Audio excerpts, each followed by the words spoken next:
ESPN draft expert Todd McShay releasing his first-round mock draft following the completed season. He still has the Jags taking Trevor Lawrence with the #1 overall pick. However, listen to this. Todd has the Jets taking BYU quarterback Zach Wilson at #2, and he also has 2 trades taking place with the Panthers, moving up to take North Dakota State quarterback Trey Lance at #3, and the Bears trading up to take Alabama quarterback Mac Jones with the 12th pick. All right, so now it is only right that we welcome in the master of the mock draft, Todd McShay, into the show. And Todd, I'm sure after you release this, your social media has been absolutely blowing up because you have 4 quarterbacks being taken in the top 5 picks and 5 quarterbacks being taken total in the top 12 picks. So how many of these quarterbacks do you really see as quality NFL starters? Well, if you just look at it, Trevor Lawrence is kind of a one-in-a-decade type of quarterback prospect. And that's why Urban Meyer took the job at Jacksonville. And he's going to be the #1 overall pick. After that, there's a little bit of a gap.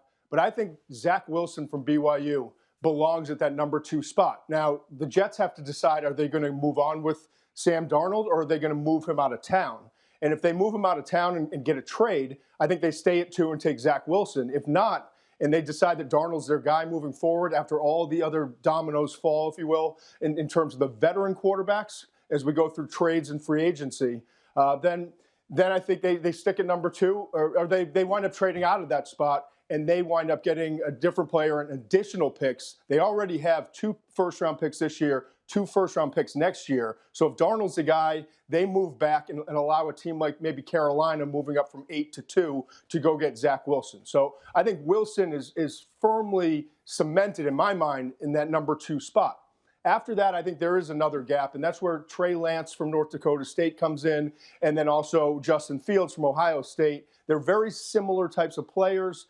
I like Lance slightly more than Fields because I think he processes things quickly, but both guys can extend. They're big, sturdy, durable, competitive guys who really can create and make plays as well. So listen, it's never happened in the common draft era where we've seen 4 quarterbacks go 1 through 4. So it may not happen this year. Don't bet on it. But what I'm trying to show here is the demand for quarterbacks and how teams could trade up to try to go get their guy once we figure out where Carson Wentz goes. What happens with Deshaun Watson? Does Dak Prescott leave Dallas? Does San Francisco move on from Jimmy Garoppolo? There's so many pieces in this puzzle to put together, but right now, those are the top 4 quarterbacks, and then Mac Jones from Alabama is slightly behind those guys as the 4th tier, if you will, in the first round of quarterbacks, the 5 quarterbacks that I have in this mock draft.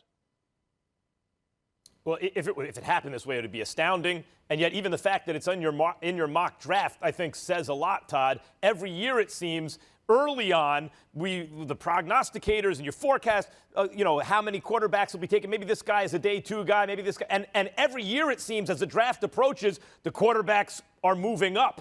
What I notice here on your list, it's not just the quarterback, offensive tackle, wide receiver. Like,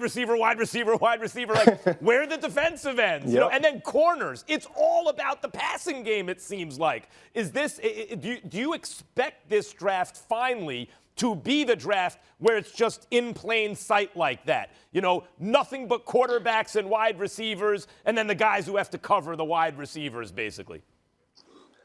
Yeah, Max, I mean, that's where the league has gone, right? I mean, we're playing more of a spread-out game. You have to have a quarterback. We all know that, and that's been the case for forever.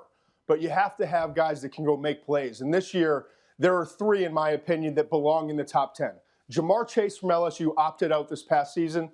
Go back and study 2019 tape. He has the best traits, and by that I mean size, speed, ability to go up and make contested catches of all these receivers. Devontae Smith, after Jalen Waddle, his teammate, got injured, Devontae Smith stepped up and had arguably the best wide receiver year that we've ever seen in college football. And I always compared him to Marvin Harrison. Skinny legs, doesn't look the part of the #1, but he just knows how to get open. Good comp. He finds a way to create after the catch. He can get vertical, and he does a great job of working the middle of the field when they ask him to do so. And then Jalen Waddle from Alabama, his teammate, who got injured, as I mentioned, he's the most dynamic playmaker in this entire draft with the ball in his hands. Reverses, screens, and also as a vertical receiver. So those 3 guys, in my opinion, belong in the top 10. We'll see how it all shakes out.